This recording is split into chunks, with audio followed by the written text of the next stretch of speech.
Eh bien les amis, le dynamisme africain devient une réalité sur le terrain. Le pays du colonel Assimi Goïta monte de projet en projet, avec cette coopération russe du sérieux et du pragmatisme.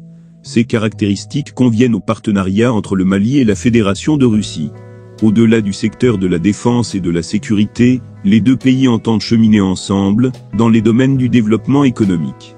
En réponse aux missions maliennes conduites par le ministre de l'économie et des finances Alousseni Senou en Russie en octobre et novembre dernier, le président russe Vladimir Poutine a réagi très favorablement en faveur du Mali. Une forte délégation de la Fédération de Russie, conduite par le vice-ministre chargé de la Défense et le vice-ministre chargé de l'économie, est arrivée samedi à Bamako. Cette délégation russe a eu une séance de travail, avec la partie malienne composée de 8 ministres. À la suite des travaux, la délégation russe a été reçue en audience au palais de Koulouba par le président de la transition, le colonel Assimi Goïta.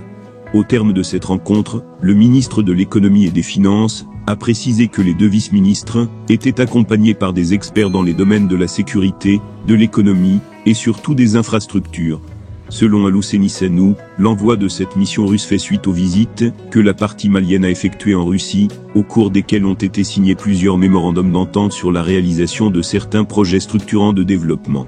Cette mission de haut niveau de la Fédération de Russie devait échanger avec les autorités maliennes sur des projets dans les domaines de l'énergie renouvelable, de l'énergie nucléaire, de la médecine, de l'agriculture. Les deux parties ont également abordé la question de l'approvisionnement du Mali en engrais et en produits pétroliers. Les échanges ont également concerné la réalisation du chemin de fer, de 2 réseaux de tramways, qui doivent traverser la capitale malienne dans les 2 sens. S'ajoute la création d'une compagnie aérienne, qui va desservir les différentes capitales régionales et sous-régionales, notamment dans les pays, comme le Burkina Faso et le Niger. Sans oublier les projets structurants concernant le secteur minier, surtout l'exploitation minière.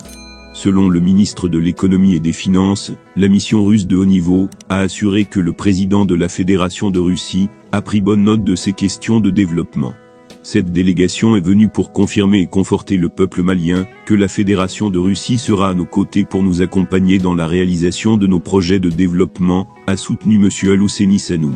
Il informera que des délégations russes arriveront au Mali dans un délai de 2 semaines, afin de commencer directement le travail, précisément dans le domaine de l'énergie.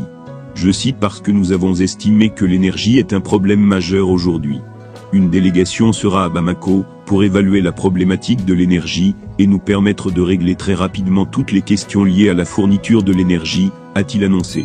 Poursuivant, le ministre Senou a ajouté que les domaines du transport aérien et ferroviaire, la recherche minière sont concernés, surtout l'envoi de satellites pour le Mali, pour que nous puissions avoir une couverture totale du pays par Internet.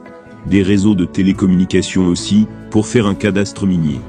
Pour tout cela, nous allons avoir des délégations qui vont se succéder au Mali dans les 2 semaines à venir pour donner un coup de fouet à la réalisation de toutes ces infrastructures, a-t-il souligné. Le ministre a également mentionné que les ministres qui ont pris part aux échanges avec la délégation russe sont ceux de la défense et des anciens combattants, le colonel Sadio Kamara, de la sécurité et de la protection civile, le général Daou Ali Mohamdine, de l'économie et des finances, Alousseni Senou, des transports et des infrastructures, Madame Dambélé Madina Sissoko.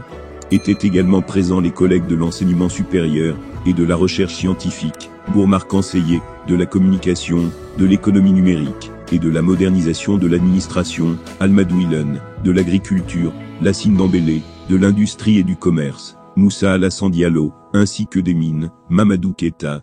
Cette visite intervient moins de 6 mois après la participation d'une forte délégation malienne conduite par le président de la transition au 2e sommet Russie-Afrique tenu les 27 et 28 juillet dernier à Saint-Pétersbourg en Russie. Le colonel Assimi Goïta avait eu à cette occasion un tête-à-tête avec son homologue russe Vladimir Poutine. Les deux personnalités étaient passées en revue les domaines de coopération. Je suis vraiment satisfait de cette visite. J'ai été surtout impressionné par le respect mutuel du président Poutine, par sa grande responsabilité et sa grande capacité d'écoute. Il m'a assuré que le Mali est un partenaire clé pour la Russie. Cela veut tout dire, avait félicité le chef de l'État au terme de son séjour en terre russe. Nul doute que la visite de cette délégation russe au Mali soit la traduction manifeste de ce soutien russe aux côtés du Mali. Eh bien, les amis, qu'est-ce que vous en pensez particulièrement face à cette situation très tendancieuse que vit aujourd'hui le Mali? Abonnez-vous à la chaîne, si ce n'est pas encore fait. Partagez la vidéo avec les amis, si vous avez trouvé intéressante. Et à très bientôt pour une nouvelle vidéo. Bibi.